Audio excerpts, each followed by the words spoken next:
Okay, my name is Illana Dehoyos. I'm from Madison, Wisconsin. I do both traditional art and digital art and photography. I started drawing when I was really young, like early elementary school years, and it's always something I've done.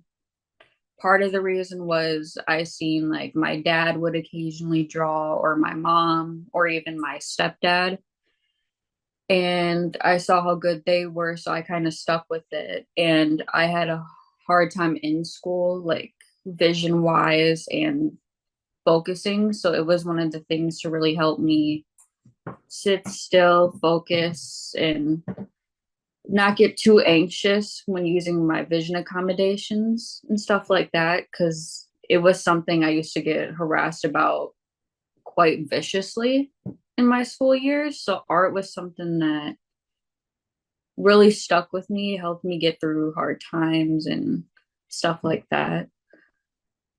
So one of the things that influences me in my art is a lot of like the shows or cartoons I watch. I watch like a lot of anime and cartoons, stuff like that. And that's a lot of what my art style is really cartoony, anime-ish. I've tried like realism. It's not something I've quite gotten the grasp on. So I've stuck with the cartoony anime art style. It's more simple and a lot more colorful. My photography is more nature based. I like, all the pretty colors and the flowers and stuff like that. And I didn't see it this way until my grandma pointed it out, but when I first started doing photography and then eventually got more serious about it, my grandma was like, you should really continue this. She's like, I like seeing the world from your perspective. She's like, with your eye problem, we can't understand as, you know, fully visioned people what it's like to go through what you go through on a daily and how you see things that we don't see.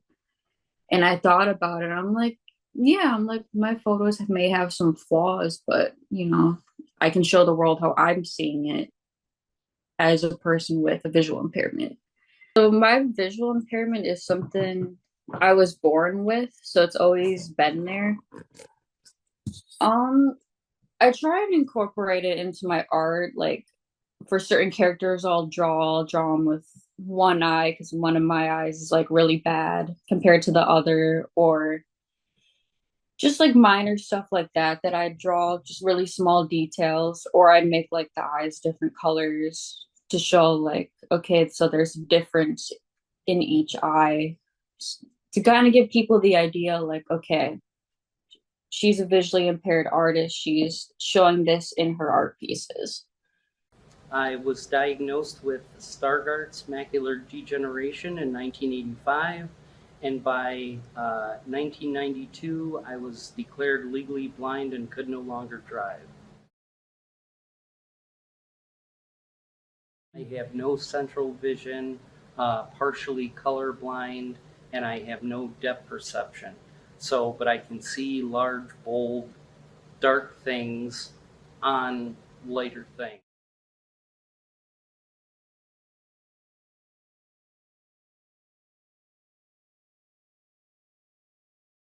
Don't give up on your dreams, because every person that tells you you can't do something, prove them wrong.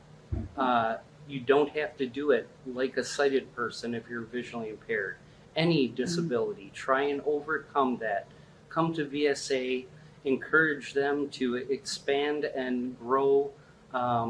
Tell somebody who you might know that has a disability about them, because it really increases your self-esteem, your self-worth.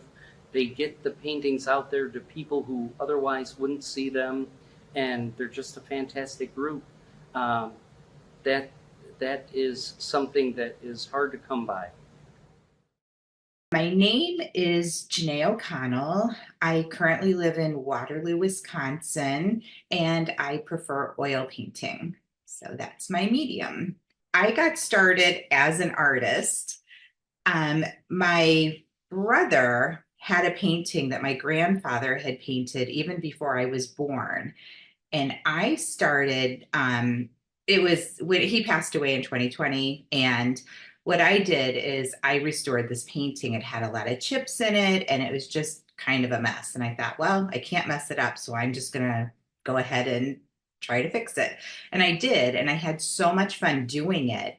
And the end result was pretty awesome. You could not tell where there had been chips. So I decided to start watching some Bob Ross videos and some other artists on YouTube, kind of picked up some techniques and just went from there. And I've just had a blast doing it. So kind of a weird way to get started, but that's how I did it. So I've only been painting just a few years and I've loved every minute of it.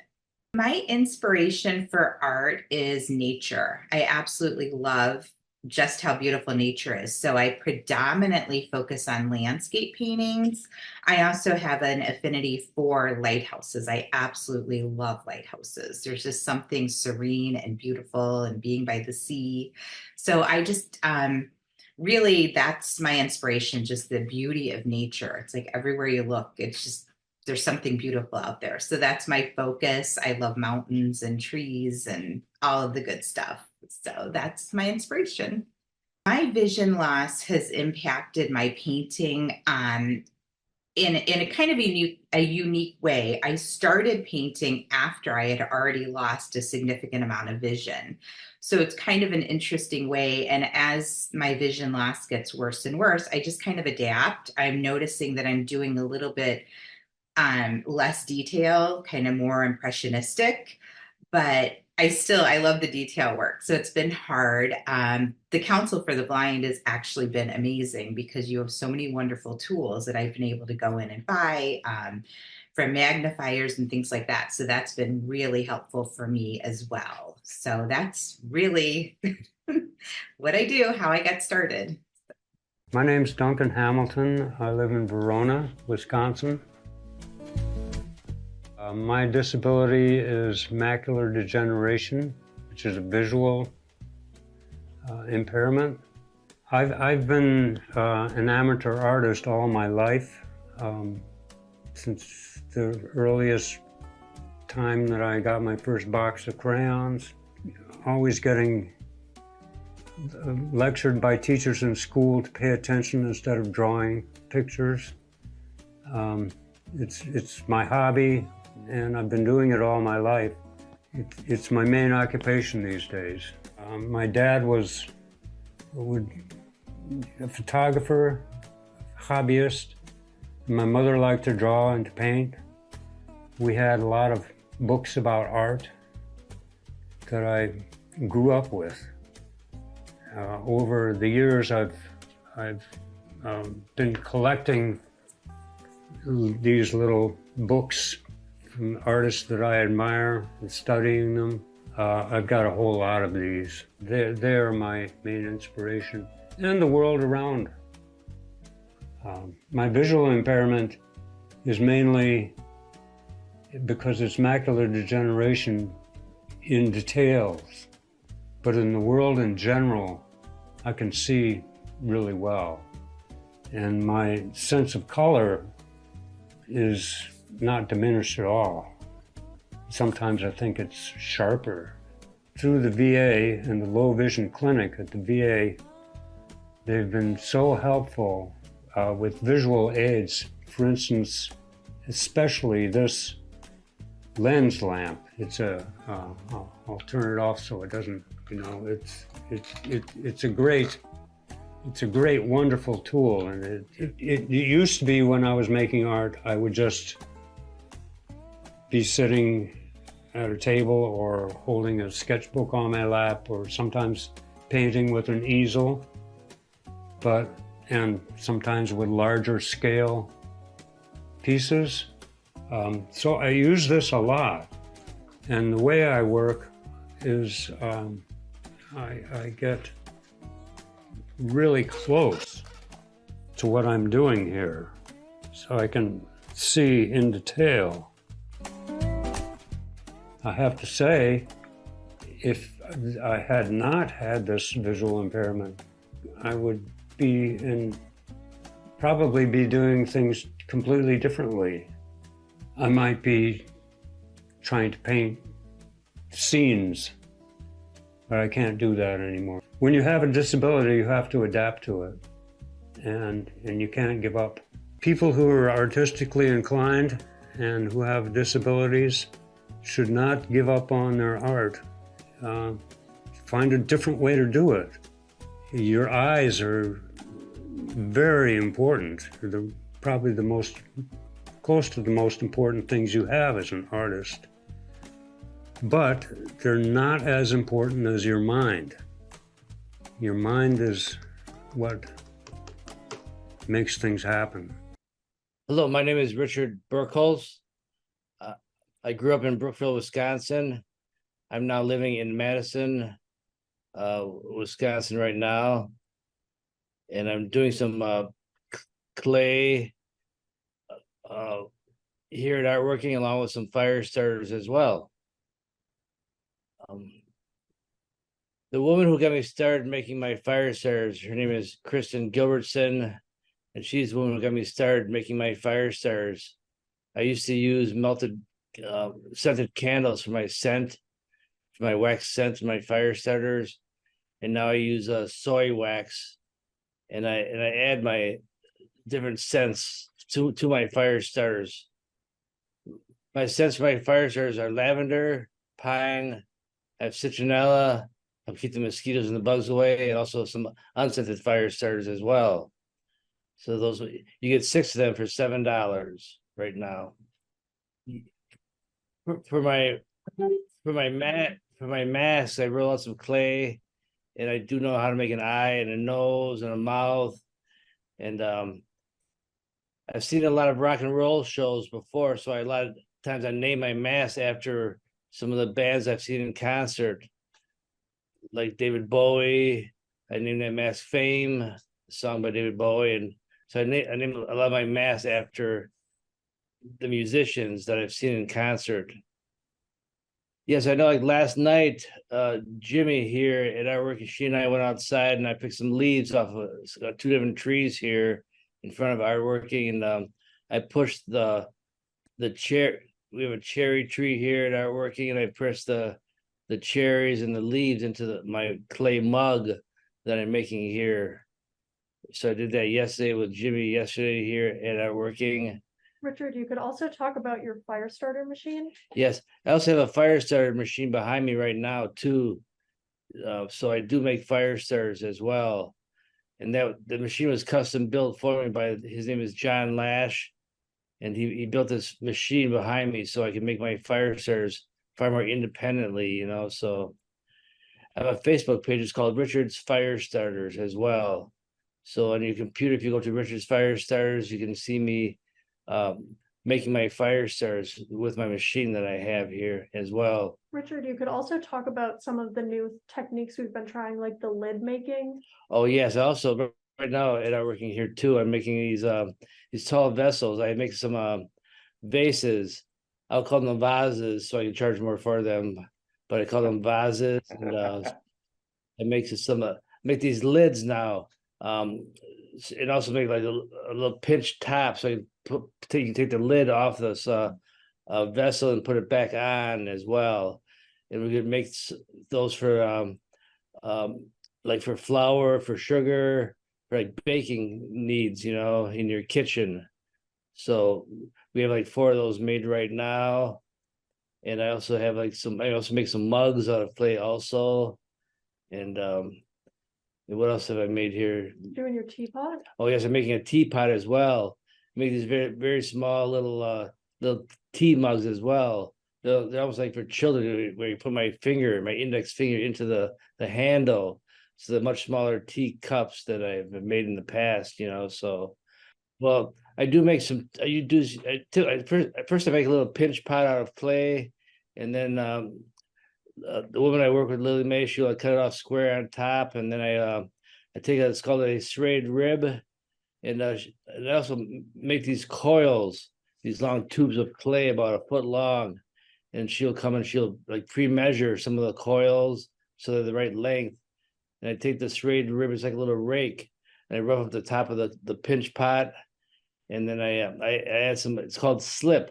I add some slip on top of the pinch pot, and then I rough up the coil in front of me as well, and then I add that coil to the pinch pot.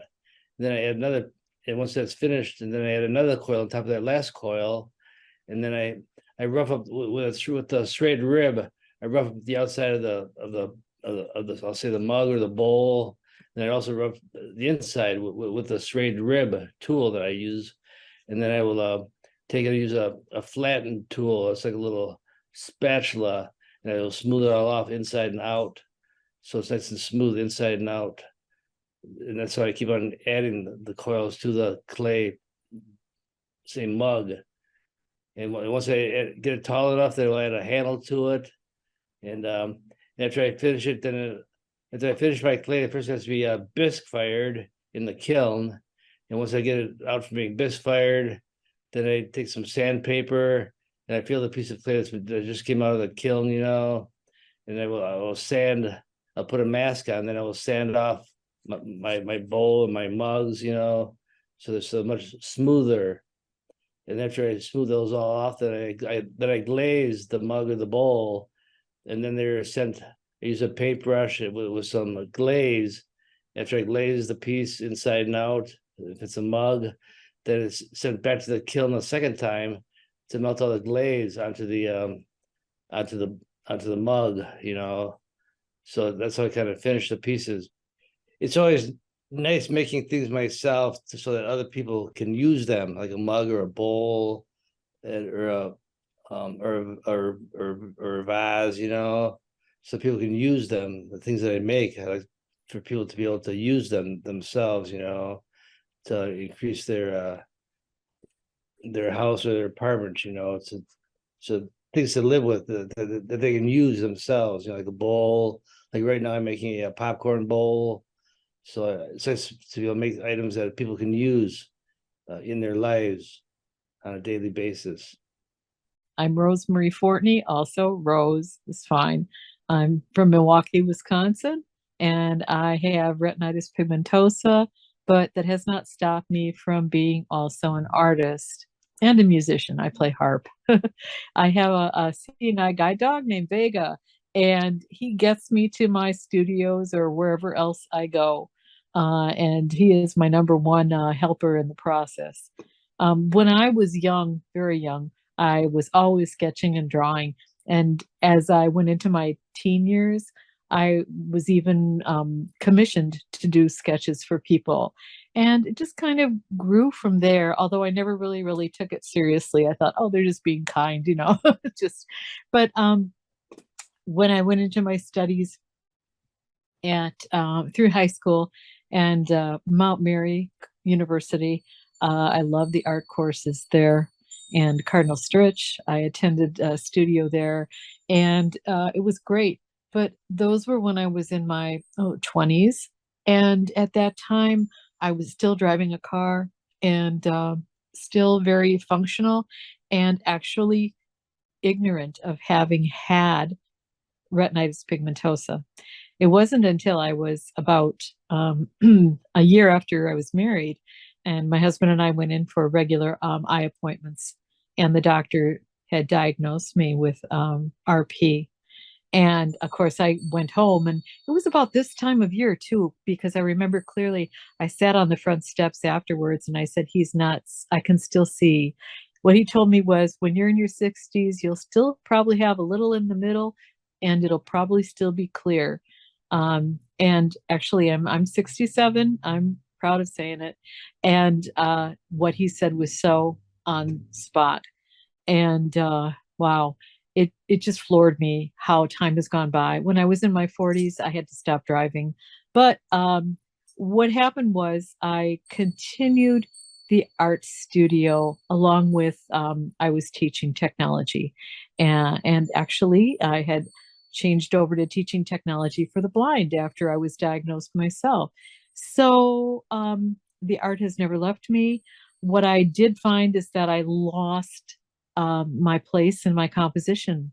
Just like if I were in a large mall, I would lose myself. I would lose myself on a canvas. I used to work on big canvases that were perhaps 8 feet tall.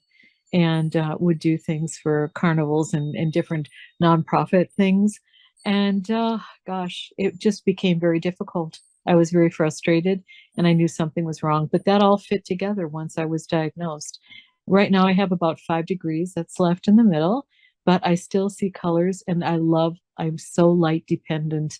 And I think that that whole thing about, having gone through um, night blindness is really terrifying when, people say, oh, look at the stars or come see the moon. And I can't anymore. It's so, it's really disheartening, but I do imagine it from when I did see it. But anyway, getting back to the lightness and the darkness in my art, I love to portray high color contrast. And sometimes I do things with just, black and white. I believe the two pieces you have are very depictive. One has a lot of reds and oranges and yellows with a contrasting dark blue, and the swirly, which was just so great. I started out with a canvas that was square, divided it into quadrants, which you really can't see now. Now I told you the secret, because once you see eclipse, you will see the slight quadrants I started with, but then I developed and went over into other quadrants with my design. And so it just kind of grew from there. And the movement I love because I don't feel like I'm going to, in the physical world, bump into things and hurt myself. And I'm expressing myself on the canvas, which I really love. The other one was a bit of photography. It's called Let There Be Light. And actually, I captured that through refraction of glass in the light. And I really love that piece because I feel the energy of the light still travels through that, through that piece of art. And that's what I want to convey to people is when they see my art, it's not going to be something that they just walk by and say, oh, that was a lovely thing. They're going to be absorbed in it, and then they're going to go back to it and they're going to see something else of themselves in it. So that's kind of where I'm at. My name is Nikki Wolf, and I'm from Janesville, Wisconsin, and I do photography. I got started as an artist in high school. I enjoyed photography back then. I kind of took a little bit of a break, but I got back in, and I enjoy taking pictures. My art is photography. I do enjoy it. I can't draw, so I decided to go a different route with photography. One of the pictures I have is of a flower with a bug on it, and sometimes you can't see that stuff when you do photography. And when I come back, I do blow the pictures up on my computer, and then I'm able to see what I missed out when I'm shooting. What inspires me, I love taking pictures and sharing it with people. I think a little bit of color can brighten anybody's day. It influences me because I just like to show people, even if you got vision loss, you can do whatever you want. You just do things differently. And I like to show people, look what visually impaired people can do. My name is Lynn Olson. I currently live in Madison, Wisconsin. I'm a painter, a little bit of a sculptor, and two-dimensional, three-dimensional art as well. I can't say how I started as an artist, but I think it was probably when I was really, really tiny. I remember before I was 10 or 11, I was really interested in pointillism. I don't know, I didn't know what it was, but I started doing it. And then someone told me what it was, and I was like, oh. So I liked the positive and negative space features. I always enjoyed crafting. I was just always had to have my hands in something. But in the last, since graduating high school, I unfortunately didn't do a lot of art. I did here and there, but it wasn't until I got my diagnosis that I decided to just do it full time. Most of my art feels a little self-indulgent, I guess, because I have just inspiration that I see it before I paint it, and then I'm ready to go. But if I don't have a picture in my mind where I want to go, sometimes it's hard for me to get that expressed correctly. So I find inspiration in my thoughts. I like it when it comes to me in a flash. Sometimes it's a memory, sometimes it's a feeling. But I've said this before in other interviews. I don't think I've explained it very well. And I feel pretty strongly about this, that when I am creating art, for me, that's the art, the creation, the verb. And then when I'm done with that, I have sometimes a beautiful piece. Sometimes I have a piece that doesn't sell, but it was still my art. It was still a feeling. It was an inspiration. I think the question about what influenced my style is a really good question, because I had this mysterious thing happening to my eyesight for years before I knew what was happening. And in that time, I did a lot of circles. I was really focused, no pun intended, on drawing little tiny circles and doing the pointillism. So that theme has always persevered in my artistic life. And so I just find it really interesting that that technique that I developed, so to speak, where I see things in chunky colors, it turned into something so huge. And ultimately, my the way I was diagnosed and what I was diagnosed with, which is still a mystery.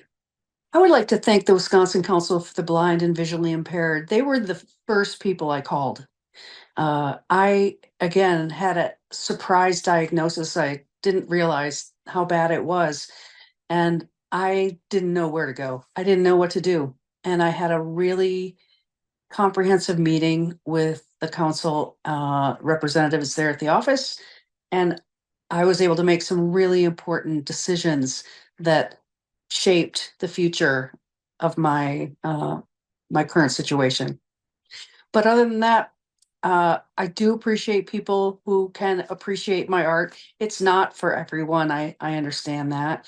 It's pretty subjective, actually, and I hope that people enjoy it for what it is. My name is Evelyn Becker. I'm originally from Ohio and then came through Michigan, Illinois, with Oregon, and back to Wisconsin to work on my education. And my medium is crocheting. I like to do crocheting. The stitch I use is incremental and I don't have to count too much. I find it easy, but I love colors, so I change things for colors. I've always liked drawing. It's hard to say a beginning. I've always drawn, always colored, always liked doing painting, color by number, doing my own paintings, adjusting the color by number because I didn't like the way it looked. I just like art. I have no idea when I could say artist, but doing the crocheting, I've always crocheted.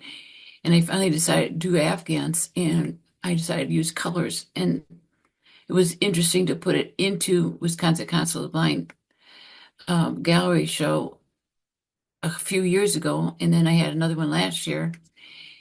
And that's how I started. I just like doing Afghans.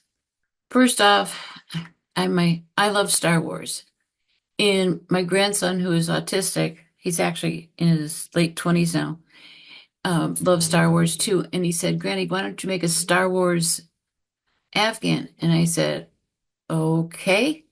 And I was thinking just colors. And then I kept thinking about the different colors. I thought, well, why don't I make it look like an abstract painting?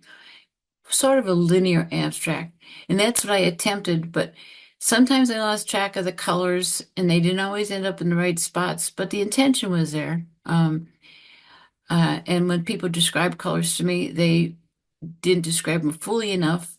Like the background for the sky, they said it was black with neon colors. I thought they were dots. They turned out to be splotches, so it was different.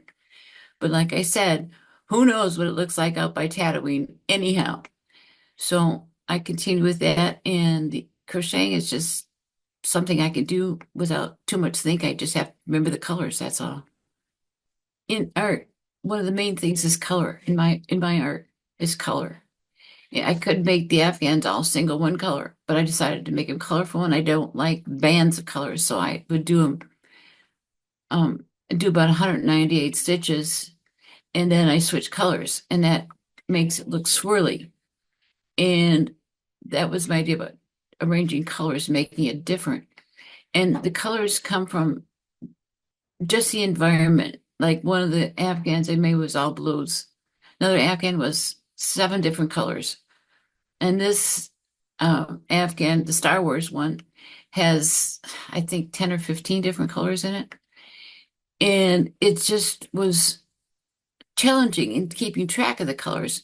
Initially, I used Braille labels, but then I became acquainted with the pen friend, and that has been a lifesaver. The pen friend, I put the label on the outside of a plastic bag and put all that yarn of that color in that plastic bag. And the color name is put on there. And in the one Afghan I'm working on now, I have them numbered so that if I lose track of where I'm at, I know which color number I'm at, and shift them around in a three drawer file. It's just a matter of keeping things straight.